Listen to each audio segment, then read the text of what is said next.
Romualdez wants the Maharlika bill to be certified as urgent, citing support from 2/3 of the lower chamber. Romualdez, who serves as the principal author of the measure, told reporters that the MIF's passage is, quote, a very exciting thing. An urgent certification from the president will allow lawmakers to pass the bill on second and third reading on the same day. Despite the amendments, some lawmakers expressed doubts that the country is ready for the investment fund. I don't believe so. I agree with the concerns raised by numerous top economists and academicians on the uncertainty of the Maharlika Investment Fund. Despite all the criticism, revisions, and debates, it looks like the Maharlika Investment Fund will hurdle the House of Representatives. It has the support of no less than President Marcos and his cousin, who heads the supermajority at the House of Representatives. What happens after the bill is passed at the lower chamber? We will discuss in this episode of The Chiefs.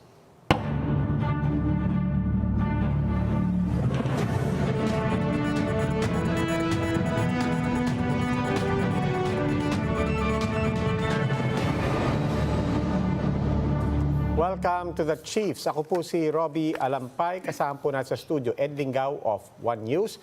Pagkatapos po, online kasama natin from Manila, Ami Pamintuan, Editor-in-Chief ng Philippine Star, and Lucy Cruz Valdez, Head of News 5. Chiefs, happy Wednesday.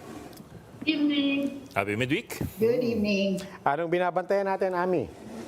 So good evening, talo ang UP ng Ateneo.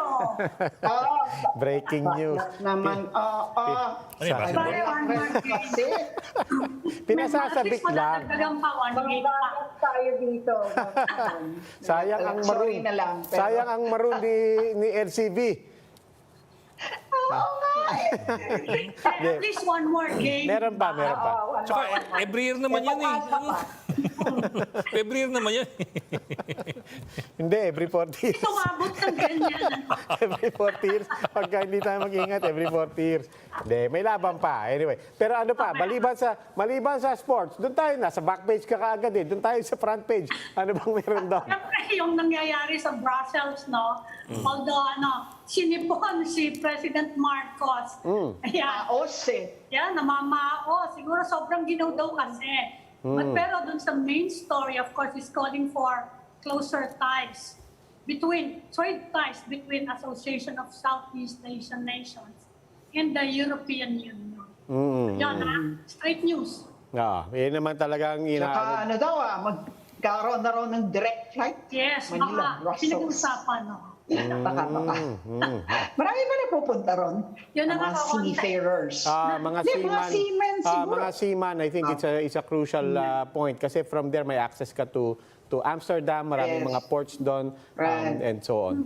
But anyway, yung isa pang malaking balita, of course, is ito, umuusad ang usapan tungkol sa Maharlika Investment Fund. The President wants it certified as an urgent bill. At saka, naman, supermajority ng hindi lang boboto, naka-co-author pa. Co-author pa, Pero expected naman yun sa House, diba? We're expecting them actually to pass. Hindi nga lang ganyan kabilis. Pero yun nga, yung malaking tanong kanina nila Congressman Lagman at saka yung mga ibang, tumututol or at least man lang sinagsasabi na medyo baka pwedeng hinay-hinay is why the rush? And that's one of the questions we'll try to discuss. We will be speaking with our first guest after a quick break. The Chiefs will be right back.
Welcome back, the Chiefs. The House of Representatives has set this week as target to pass the Maharlika Investment Fund. Can they do it? Let's bring in House Committee on Banks and Financial Intermediaries Chair, Representative Irwin Tieng. Sir, welcome to the Chiefs.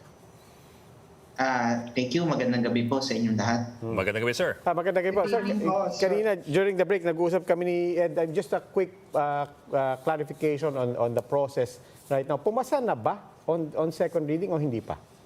Hindi pa po. Nasa period of interpellations pa lang po tayo. Okay. Nonetheless, it's no secret that proponents want this passed before the Christmas break, and a lot of people are therefore asking for something as important and as contentious as this. Ba't po ba tayo nagmamadali? Wala naman, on our end, parang wala naman akong nakikita nagmamadali kasi right now, nasa period of interpellations kami. So, nakapila naman po lahat ng mga mag-interpellate. I guess after we finish interpellations, doon lang natin po masasabi. Pero right now kasi, tuloy-tuloy naman po yung mga nag-interpellate. Actually, this is our third day of interpellations. And suspended lang kami. Tomorrow, babalik po kami. Originally, sir, but I understand, originally you were supposed to go on break beginning today. Today was supposed to be your last day. Is that correct? Or today was last day, yes, plenary. As far as I know, tomorrow pa po ang last day namin. Okay. Okay. So, but tomorrow is your talagang final day. Wala nang Biyernes. Does that mean that you will try to Wala have it po. passed on second reading by tomorrow? I'm not sure. I'm just sponsoring the bill, so it's really up to the majority kung magbobotohan ba sila. Pero as far as we know, ang sinabi lang sa amin is tapusin namin lahat ng deliberations. Lahat ng gusto mag-interpellate are welcome. Okay. So in the meantime po, meron na nga po mga amendments na sinasabi. There are two sides to the concerns. One is the fiscal side. Paano natin popondohan to? The other side is yung sa governance side. How do we make sure that the people managing this will manage it well, with accountability, with transparency, and so on. Doon po tayo mag-start sa governance side. Ano na pong mga naamyendahan that you feel can reassure the public some more on the transparency and accountability of this fund? Aside from yung mga nilagay naming safeguards sa committee, merong proposal during the interpellations na gawin na i-specify what specific industry manggagaling yung 4 na independent directors natin. So I think there were suggestions from the academe, the banking sector. So yun po yung inaantay natin po.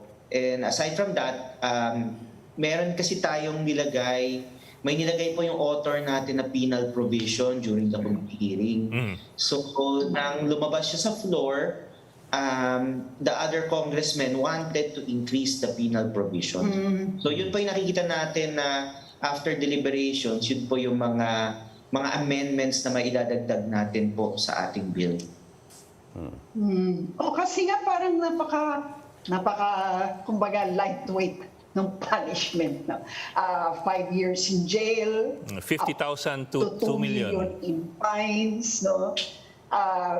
And wala man lang disqualification. Halimbawa, kasi medyo moral turpitude dyan. Kaya talagang dapat disqualified. Parang wala nga naman ganon. Hindi ho ba napag-usapan or nagkaroon ng kahit pa paano a growing consensus na dagdagan ng penal provisions?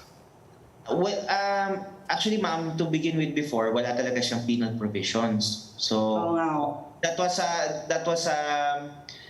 was discussed sa committee kasi ayaw natin takutin yung mga mag-a-apply ng trabaho dito sa Maharlika Investment Corporation. But of course, tinignan natin na talagang kailangan yung safeguard na yon. And so we put a penal provision. And nang nilagay siya sa floor, maraming mga congressman na nagsabi na kagaya din po ng sinabi niyo po na masyadong light yung parusa sa kanila.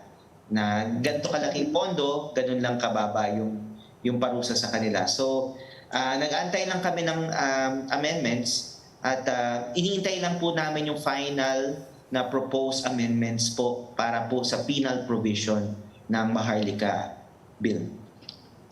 What about the proposal to increase the number of independent directors? Hindi po ba tinatalakay ninyo? Kasi 4 out of 15, sabi nila, is a bit too few, no? Yes, there was a proposal actually it started with 2 and it became 4. So right now, iniintay pa namin yung proposed amendments kung very open naman yung mga sponsors natin in the event na gusto talaga nila taasan yung number of independent directors natin. Congressman, may final decision na ba dun sa paggamit ng dividends ng Bangko Sentral? Kasi ang sabi ng iba, it will violate the charter of the BSP na ang requirement is to use the dividends for recapitalization, and there are reports, although unconfirmed, na pati yung ibang CBSP chief is against the use of the dividends. Meron na bang desisyon ng House? During the committee hearings, we asked the same question. They assured us na walang violation yun sa kanilang charter, and walang violation yun na magbibigay sila ng ganong funds sa Maharlika Investment Corporation, Maharlika Investment Fund.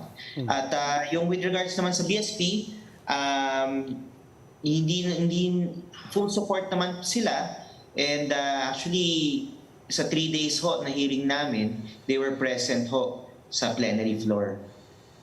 Restoring ngayon na yung economic team will be consulting daw yung Asian Development Bank, yung World Bank, saka yung another funding institution para nga konsultahin tungkol dito sa sovereign wealth fund na to. Kayo po, may balak din ba kayo na pag-imbita na itong mga multilateral institutions, mga representatives kung sakasakali? Opo, titingnan po natin lahat ng pwede natin gawin, kasi marami pa pong mga dadaanan itong bill natin. To begin with, hindi pa siya nagsisimula sa Senate. So we need the Senate also. So marami pa tayong time to talk to if yung mga foreign mga foreign fund leaders or yung mga foreign economic leaders natin gusto nila mag-contribute ng kanilang mga opinion, suggestions para mapaganda natin yung bill, they're more than welcome to. Hey, Congressman, dun pa rin sa governance, nung very early on, isang hindi maintindihan ng mga mamamayan is supposedly you want more accountability, and yet in the first version there were a lot of exemptions from regulatory laws, exemption from the GOCC law, exemption from the salary standardization law, competition law, and so on. Ano na po ang katatayuan ng mga proposed exemptions na yun? Nandun pa rin po ba yan dito sa latest version? Yung sa competition po, wala na po siya. Tapos yung sa natin po, yung sa salary, nandun pa rin po yung exemption niya. Ang rationale naman po ng ating mga authors is in order for them to get the best people to run the fund. So, pero yung Civil Service Commission na exemption, nawala na rin po yun. Sir, we were talking last week to Mr. Stephen Tieng. He's an international investment banker who has engaged successfully with several sovereign wealth funds, including GIC of Singapore. And he had an interesting question. Sabi niya, are we ready to lose money at the outset? Possibly a large amount of money. Kasi sabi niya, you're looking at possibly big rewards, but there are also big risks. And a lot of these sovereign funds at the start were losing money until they finally made money down the line. In fact, he gave a number nga estimate niya mga 80% of investments by sovereign wealth funds mostly don't work or don't make money, and 20% more or less do, although those that do make money, they make a lot of money. So medyo malaki rin ang gamble, in other words.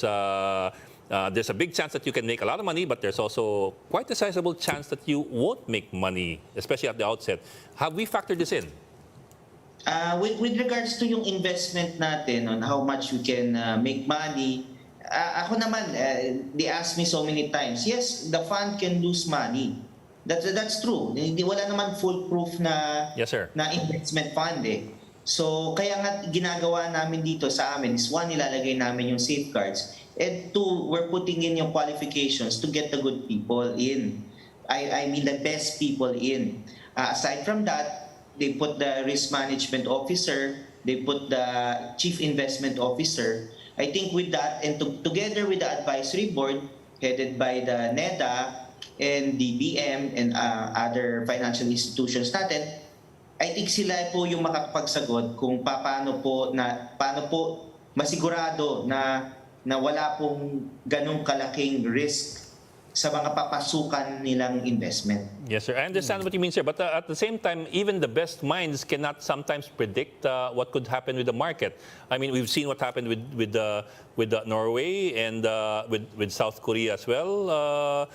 Minsan talagang mamalasin ka eh. Which is why, sabi nga ni Mr. Kunyeng, which is why in a lot of these sovereign wealth funds, ang ginagamit na pera are yung mga surplus money or yung mga talagang from oil and gas, these are windfall profits. Yes, yung funds naman natin is coming from investable funds. So this will be really invested by the GFIs. Yun yung binigay nila sa atin na pondo. But still, ang Mr. Cohen, tinatanong din niya, you're talking of the investment. Ano ba daw exactly yung objective ng fund na yan, anong klaseng investment siyang balak yung pasukan. Kasi iba-iba daw yun.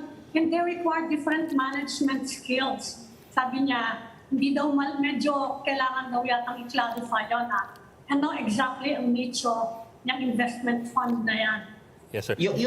Just to add to Ami's point, ang point ni Mr. Kunyeng was merong development fund which is from his understanding yung gusto ni Pangulong Marcos versus merong asset management fund which is apparently yung gusto ng Kongreso. And they're two different things daw according to him.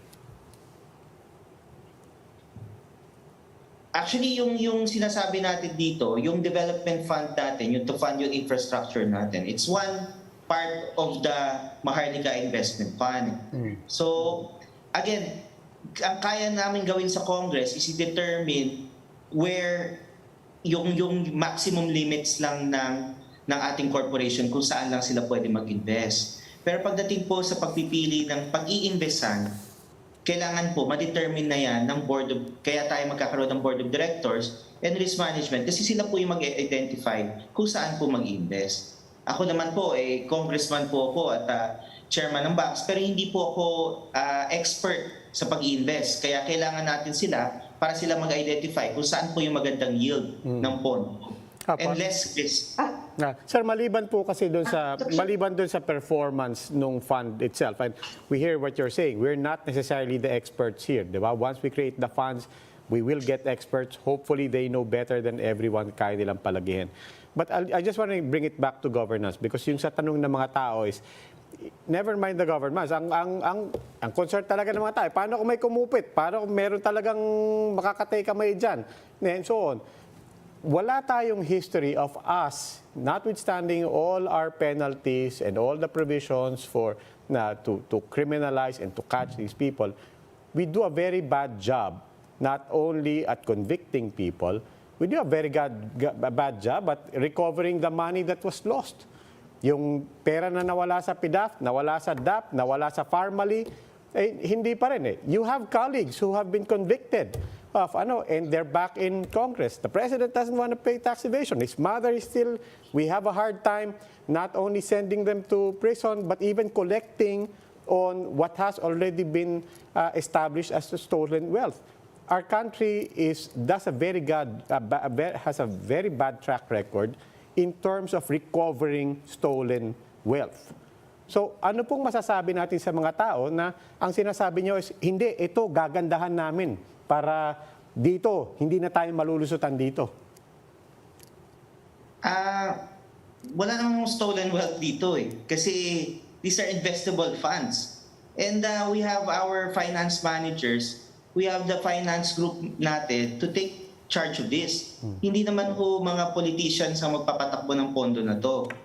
Kaya nga nilagay natin, ang chairman natin is the Secretary of Finance. So, and we have enough safeguards nandito. And of course, we're still willing. Kung may kailangan pa mga safeguards idagdag, welcome naman po ang amendments. We get your point, and we do get the objectives of all of the amendments. We do appreciate the ongoing conversations on that front. But people look at, for example, 1MDB. People look at all the different funds that we have already invested in. And ang tanong nila is, wala na, yung pagka merong mga kalokohan na nangyayari, di ba? And we're not saying meron nang nanakaw kasi wala pa yung funds eh. But our track record is every time we create funds, whether for investment or for development, marami ng skandalong dinaanan ng Pilipinas. And ang experience natin parate is either we don't get to send people to prison, we fail at convicting, and even when we convict, we fail to recover the money. Yes, sir. Hindi ko naman masasagot sa iyo yan kasi that's a different... This is Maharlika Investment Corporation. We put in the safeguards natin. What you're talking about are other cases na I think pending pa kung ano man yan. Pero dito, kaya nilalagay natin yung mga safeguards, nilalagay natin to sa economic managers natin so that we can invest. We can save and invest and make money. Kaya nga nilalagay namin lahat ng mga safeguards na pwede natin ilagay, and we want to make sure na we get the best people to run this fund. Congressman, we were made to understand na hindi kayo mag-invest overseas. Final na ba yung decision na yan na walang foreign investment siyang fund? Kasi lalo daw ngayon na kahit siyang Taiwan, Singapore, ang lalaki ng mga nawala sa kanila this year. Kahit yung mga lalo tech stocks bumagsak, yung crypto market ng Singapore na bankrupt. So may decision na ba na puro local investment na lang ang papasukin niya? Ang pagkaalam ko po, based on sa mga nakausap natin na mga proponents natin and economic managers natin, ang gusto nilang investment, ang primary is infrastructure projects dito sa Pilipinas po. Meron na rin kaming narinig na I think mayroong mga incoming na proposed amendments to ban yung mga sa crypto. Bawal po yung mga crypto. So ano po ang projected ROI nyo nga, for example, comparing it with, say, the performance right now of land bank? Kasi yan ang mga kukuhanan yung in-effect ng funding, di ba? So, syempre, ang tanong ng mga tao, ba't hindi na lang land bank? Ba't kailangan pang dalhin yan sa wealth fund? So, we want to be able to compare how the money will perform if it's put in the Maharlika Wealth Fund as opposed to just let it be run by, our bankers of the Land Bank of the Philippines. And, diba? Thank you, ma'am. Actually, ma'am, tinanong din namin yan ng committee hearing namin. At sinabi ng Land Bank currently na nasa 3% sila. So, ang tinitingnan nila dito is 7% pataas po. So ano po ang basis nung 7%? Because that's really ang binigay nilang basis ng 7% po, yung average na kinikita po ng mga funds abroad. Pero sir, but that is was that also... a fair comparison? It's an average po, ma'am. Yes, sir. Sorry, But sir, that was also the point of Mr. Kunyeng when he was talking about the other sovereign wealth funds. Sabi niya, we're comparing the numbers of current wealth funds that have been there for decades and that are already making money versus when they were starting out. I suppose that's also his point of concern. That we are looking at mature sovereign wealth funds versus ones that are just beginning. So, pagka nag-invest tayo where they're investing, we're getting less dividends, less percentage?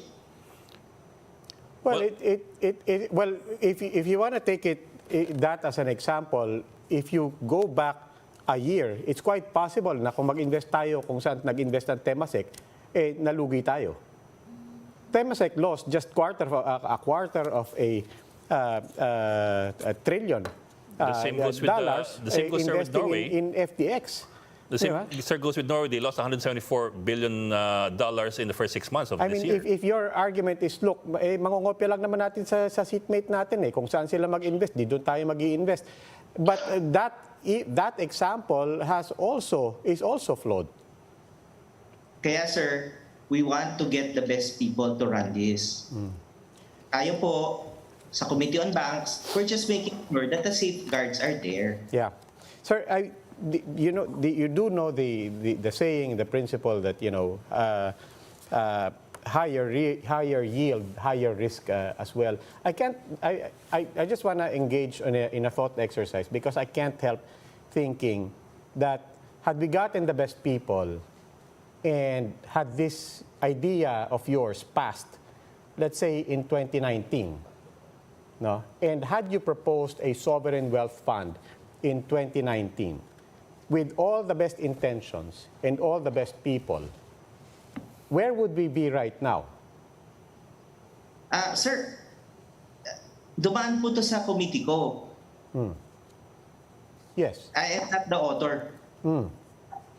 So, we try to put in as much safeguards as we can. Yes, but ayun nga, para ang tanong lang po is, when we invest, it is a gamble, it is a risk, and we are gambling with the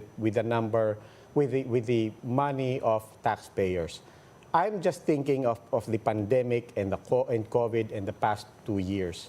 We didn't know that such an event would happen. We didn't know that a black swan event would happen, except that bankers, investors say it all the time, that there will always be a black swan event somewhere around the corner.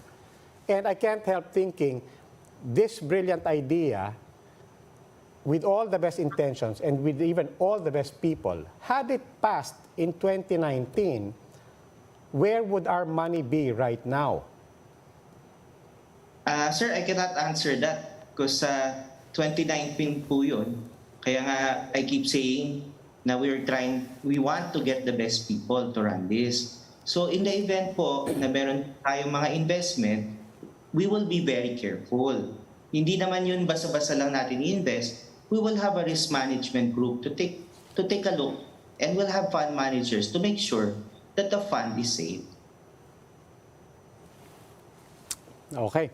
Well, it looks like mahaba pa po itong usapan, and we will continue to follow, of course, the deliberations in Congress.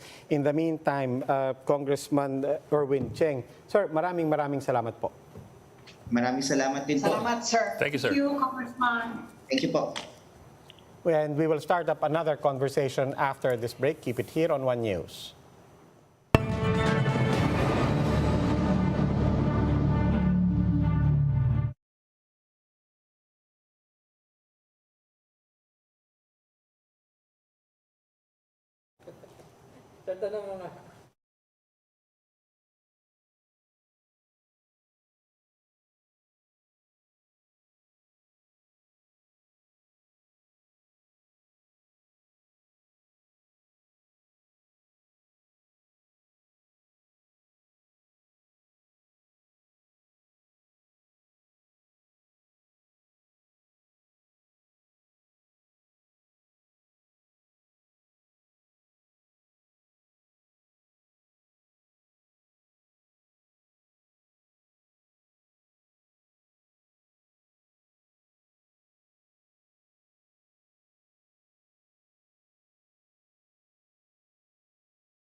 U.S. Treasury Department has frozen the assets of self-appointed son of God, Pastor Apollo Quiboloy.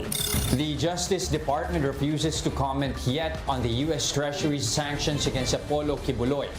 The agency says it will first verify the information and seek advice from American experts. Sa atin naman kasi we have a treaty with them, we have an extradition treaty, and we have to abide by the terms of the conditions of our agreements with our friends from abroad. Meanwhile, a former bar official says that Congress can launch its own investigation.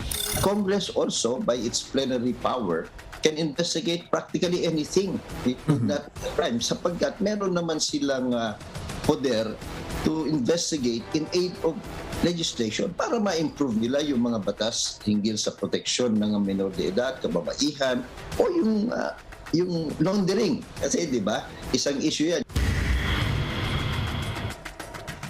The camp of Pastor Apollo Quiboloy believes that the United States is grandstanding. That's after the U.S. imposed sanctions on the preacher over alleged corruption and sex trafficking. What is the next legal move on the part of Quiboloy's camp? We ask Attorney Ferdinand Topacio. He is one of the lawyers of Pastor Quiboloy. Attorney Ferdinand Topacio, thank you for joining us and welcome to the Chiefs. Yes, good evening. Hi, sir. Yes, Amy. Magandang gabi po at salamat for joining us tonight. Sir, ano po, unang-una, reaction niyo dun sa pag-freeze ng Treasury Department dun sa assets sa US ni Pastor, and what amounts are we talking about here? Do you have any idea?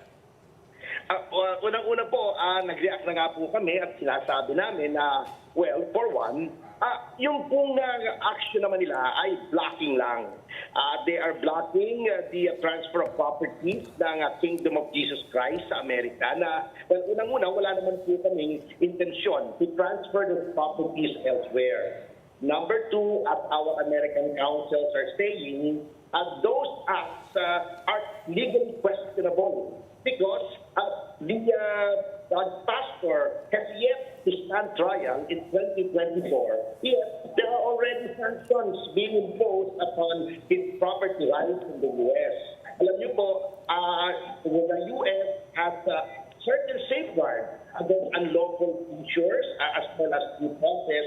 And it is our belief na ito pong mga actions na ito ng U.S. Treasury Department, they are violating those rights, which are also shown in our Bill of Rights as the transplant of those principles from the American Constitution. Pero sir, I know I think what you're saying is that hindi pa umusad nga yung kaso pero nag-freeze na. Pero isn't that something that governments also do? Like for example, the AMLAC may also freeze assets as a matter of protective recourse para hindi magalaw ang assets in the meantime na hindi pa tapos ang kaso. Yes, that's true. And actually, it is strange that we are better off here in the Philippines when the United States keeps saying that the Philippines always violates human rights because here, before the anti-money laundering council freezes accounts, it has to go through a process which involves judicial determination, meaning the courts. There is absolutely no hearing, not even 1 minute trial, and yet actions, sanctions have already been taken. So, mas maganda the Filipinos are better off here than the Americans. Sir, I'm afraid I have to break in kasi your audio's quite bad. We can barely understand you, so sayang lang po ang sinasabi niyo. Perhaps po we can reconnect again kasi sayang lang po all your efforts tapos hindi po namin wala po nakakaintindi. So we'll try to get back to Attorney Ferdinand Topacio in the meantime. The studio will get in touch with him para maayos yung kanyang linya. Okay, so I think one of the other questions we want to ask is kung meron ng may balita doon sa possibility ng extradition petition ng US pero wala pa ata doon eh. Tsaka, that would be the next move if at all. Yes, and exactly. And on their side also is also questioning the constitutionality of the Magnitsky Act. Now, this is the legislation in the United States that's specifically designed to go after not just officers but even people allied to leaders and political figures. Okay, let's try again. Sir, Attorney Topacio, can you hear us? Yes, I hope you can hear me also. Yes, sir. That sounds better now. Sir, I'm sorry about kanina, pero can we try again? Wala po kami masyadong naintindihan. Opo, well, as I was saying, it would appear that the Filipinos are better off than the Americans when it comes to civil and political rights. Because here in the Philippines, before the AMLC freezes your accounts, there is a procedure to be followed that includes judicial determination, meaning they go through the courts before funds are frozen. It would seem that in the United States, there is not even that safeguard.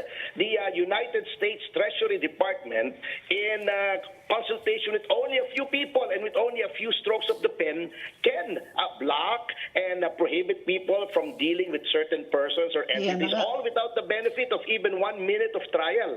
Yeah. Sir, pero sir, may ganyan sir tayo, may anti-terror. Invoke na nila yung Magnitsky dyan. Isn't that precisely what they're invoking? The Global Magnitsky Human Rights Accountability Act. Kasi nga raw may human rights accountability dito. So it's an issue. Yes, go ahead. Yes, well, but whatever it is, actually, the powers of the Treasury Department derive from the 1977 legislation of the International Emergency Economic Powers Act. That is the genesis of that power. But whatever it may be an executive order, it may be legislation from the U.S. Congress. But nonetheless, all official acts should still adhere to the Constitution, because the Constitution is the basic law. And in the United States, we have the Third Amendment, which guards against unreasonable searches and seizures, same as here. And we have the Fourth Amendment, which prescribes that no person shall be deprived of property without due process of law.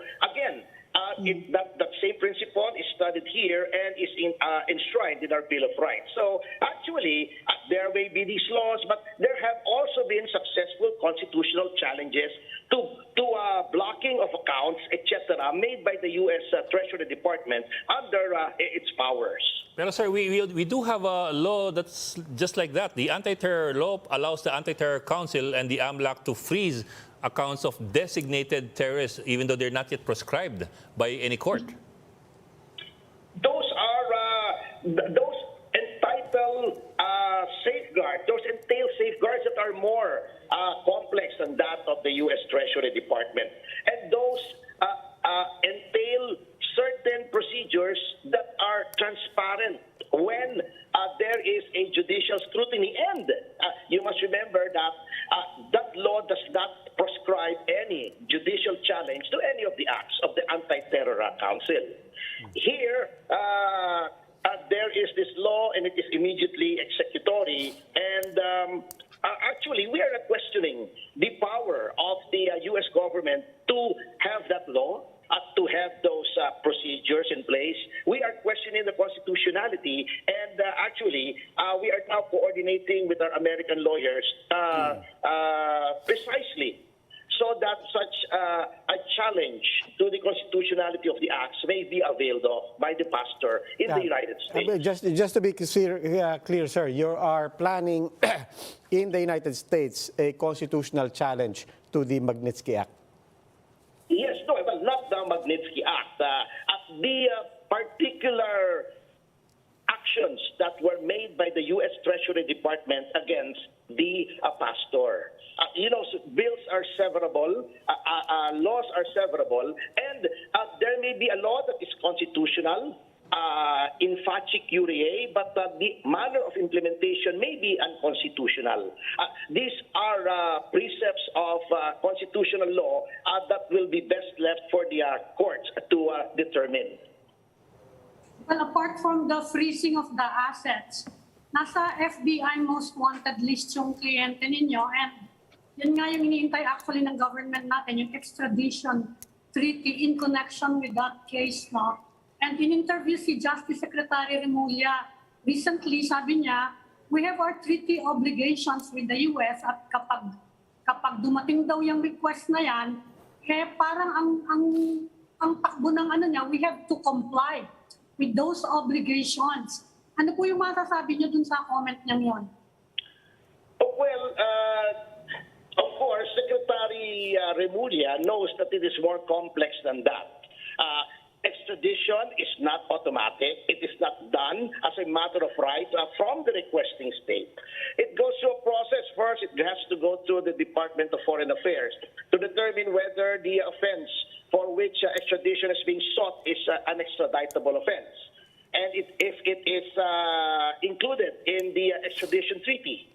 Now, having determined that, it is passed on to the Department of Justice for the department to determine whether or not extradition should ensue. There are exceptions to the extradition request. And the extradition itself is left to the courts to decide. That is why that is the very essence of due process, which was denied the pastor. If there is an extradition request, then we will meet it head on. We will fight it administratively. We will fight it in the executive level. We will fight it in court. But all we are asking is that give us a chance to defend ourselves, unlike what the United States has done. Without even hearing our side, I, as a lawyer, has been raised under the principle that, according to Daniel Webster, an American statesman, the law must hear before it condemns. That is all we are asking for. We ask for nothing more, but we will accept nothing less. What about Gabriela, Congressman Arlene Bros' suggestion, or actually, ang hinihingi niya, no, is that the AMLAC and the NSC should conduct an investigation here, no, considering the extent of Pastor Quiboloy's, the accusations against him. What your thoughts on that? Well, Representative, the process is clearly out of her mind. The investigation is an executive prerogative. A member of the legislature should not be dictating on the executive as to what to do. She's violating the principle of separation of powers. And if she has a beef, then she can go to court. But the problem with Brosas is that she's very selective in what she's doing. She should be investigating the atrocities being committed by the NPA on our young men and women who are being recruited by the NPAs from campuses. I have clients who have been victimized. Where is her voice there? So that is one legislator that lacks credibility. She is a terrorist enabler, and she should not be listened to. So what do you think are the next legal actions or steps that you should be taking, considering that, ayan na nga, binabana nila yung kanilang pag-freeze ng assets, yung order nila? Anong gagawin ninyo? What's Pastor Quiboloy's next move? Well, our American lawyers are very well equipped to handle that. That is within their jurisdiction, and that is within their expertise.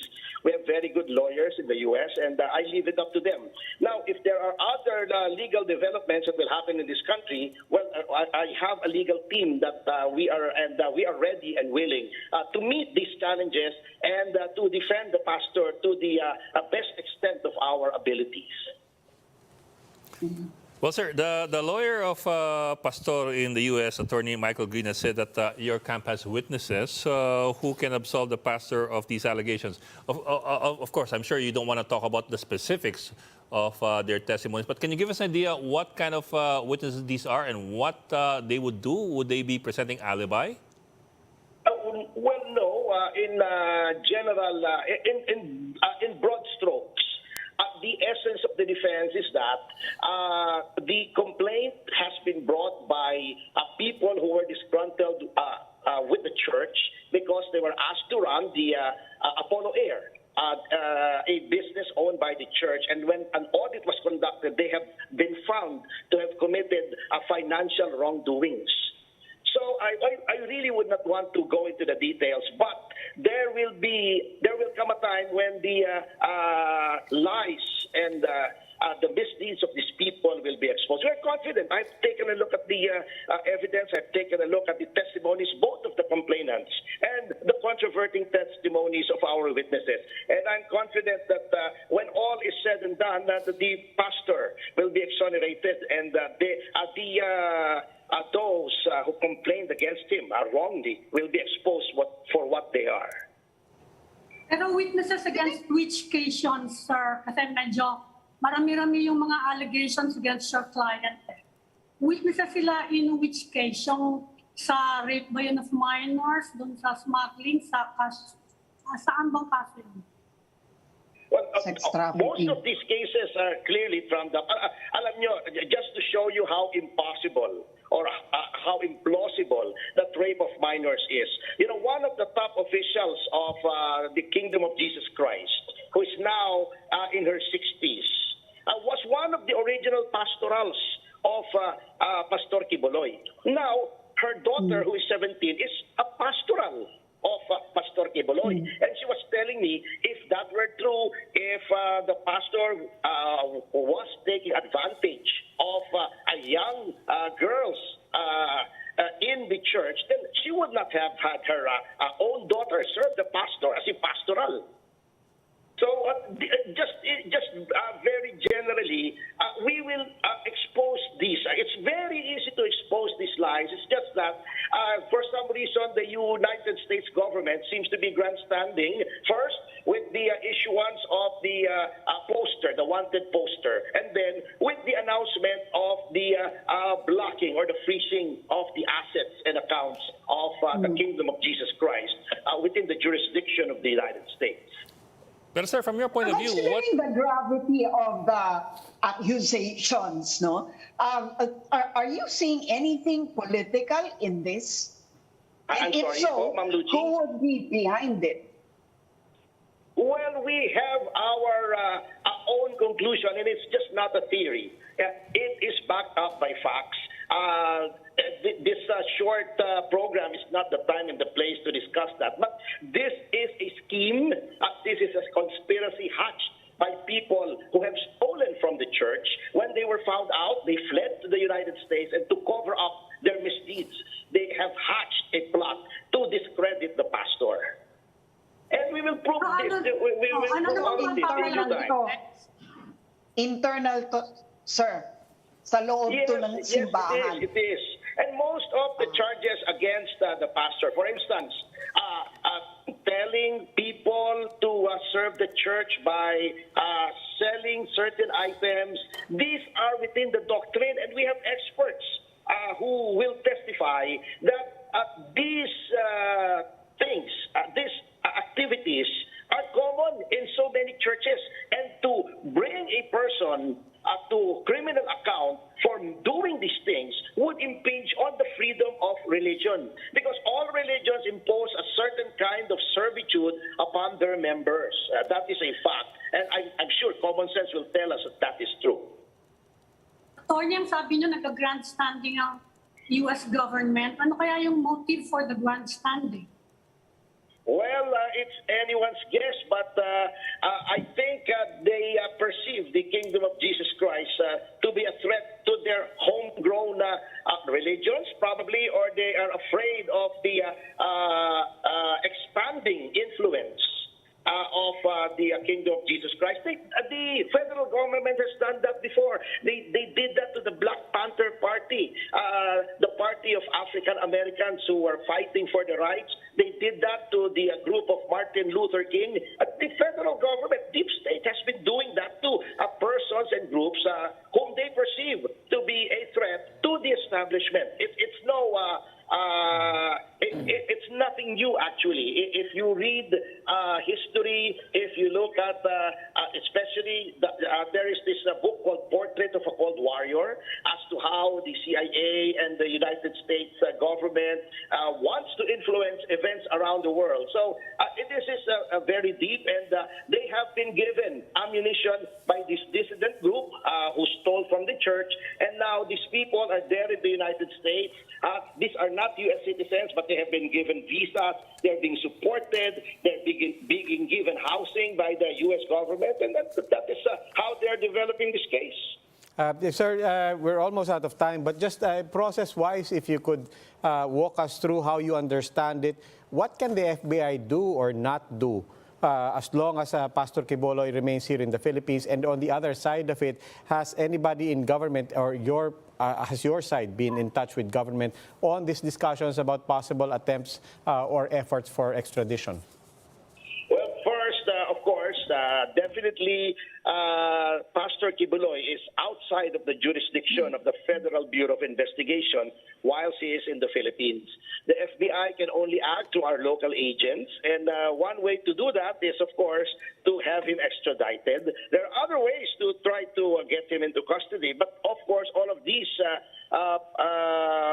ways will entail the cooperation of the authorities of the Philippines. And as to whether we have been in touch, of course, we will not interact with any government agency until and unless there is already an extradition treaty or any other legal action in accordance with the extradition treaty or the mutual legal aid treaty between the Philippines and the United States. And not with any agency, but just to be very clear and explicit about that, Mr. Quiboloy, of course, is close as well to President Marcos, to the Dutertes as well. Even on a personal level, there has been no interaction on this matter? I don't know where that statement is coming from, that he's close to President Marcos. He was not even invited to the inauguration. So if that is being close, then, well, I don't know what not being close is. Okay. Attorney Ferdinand Topacio, sir, maraming salamat po. Thank you very much for the opportunity. Good night and God bless. Thank you, sir. And that is it for the Chiefs. We hope it was discussed. We'll keep the conversation going. Ako po si Robbie Alampay. I'm Ami Pamintuan of the Philippine Star. I'm Lucy Cruz Valdez of News 5. I'm Ed Lingao. We are One News, all sides, all the time.